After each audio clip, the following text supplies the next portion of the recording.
National India news देख रहे हैं आप और मैं सुशील कुमार।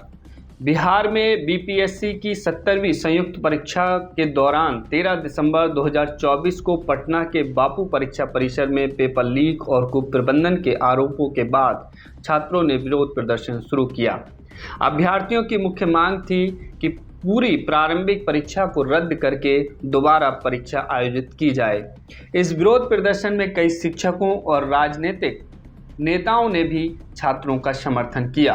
शिक्षक हिमांशु सर ने 18 दिसंबर से गर्दनी बाग में छात्रों के साथ शिक्षा सत्याग्रह शुरू किया, जबकि जन स्वराज पार्टी के संस्थापक प्रशांत किशोर, विपक्ष के नेता तेजस्वी यादव और सांसद पप्पू यादव ने भी छात्रों की मांग का समर्थन किया।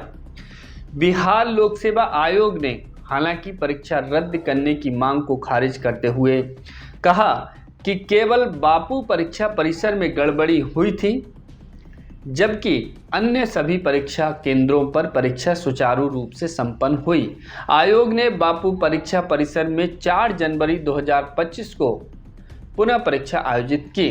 इस बीच छात्रों का विरोध प्रदर्शन जारी रहा और उन्होंने 30 जनवरी 2025 को पटना में एक बड़े प्रदर्शन का आह्वान किया, जिसमें हजारों छात्र शामिल हुए। अभ्यर्थियों का विरोध जारी रहा और वे परीक्षा में हुई अनियमितताओं के खिलाफ अपनी मांगों पर अभी भी लगातार अड़े हुए हैं। तो दोस्तों, अब हम इस बीपीएससी परीक्षा की प्रणाली को समझते हैं और छात्रों के विरोध प्रदर्शन का मुख्य कारण क्या है।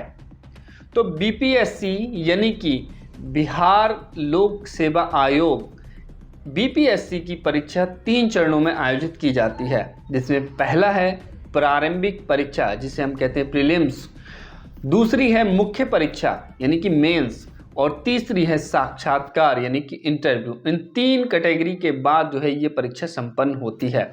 मुख्य परीक्षा और साक्षात्कार के अंकों को मिलाकर अंतिम मेरिट बनाई जाती है। बीपीएससी क्वालिफाइड कैंडिडेट्स को अधिकारी स्तर की नौकरी मिलती है। बीपीएससी की परीक्षाओं में पेपर लीक और अनियमितताओं के आरोपों पर विशेषज्ञों की राय महत्वपूर्ण है। विशेषज्ञों का मानना है कि ऐसी घटनाएं परीक्षा प्रणाली की विश्वसनीयता पर गंभीर प्रश्न चिन्ह लगाती हैं और योग्य उम्मीदवारों के मनोबल को प्रभावित करती हैं। नवभारत टाइम्स की एक रिपोर्ट के अनुसार 2022 में 73वीं बीपीएससी प्रारंभिक परीक्षा के पेपर लीक होने के बाद परीक्षा रद्द करनी पड़ी थी। इस घटना ने परीक्षा प्रणाली में सुधार की आवश्यकता को उजागर किया। विशेषज्ञों का सुझाव है कि परीक्षा प्रक्रियाओं में पारदर्शिता बढ़ाने, सुरक्षा उपायों को और भी ज़्यादा सुदृढ़ करने और दोषियों के खिलाफ सख्त कार्रवाई करने से ऐसी घटनाओं को रोका जा सकता है। लेकिन हम देख रहे हैं कि काफ़ी लंबे समय से इस तरह की पेपर लीक या इस तरह की घटनाएं सामने आ रही हैं। द वॉल स्ट्रीट जर्नल की एक रिपोर्ट में बताया गया है कि भारत में संगठित गिरोह परीक्षा प्रश्न पत्रों को लीक करके लाभ कमा रहे हैं, जिससे परीक्षा प्रणाली की निष्पक्षता पर सवाल उठते हैं।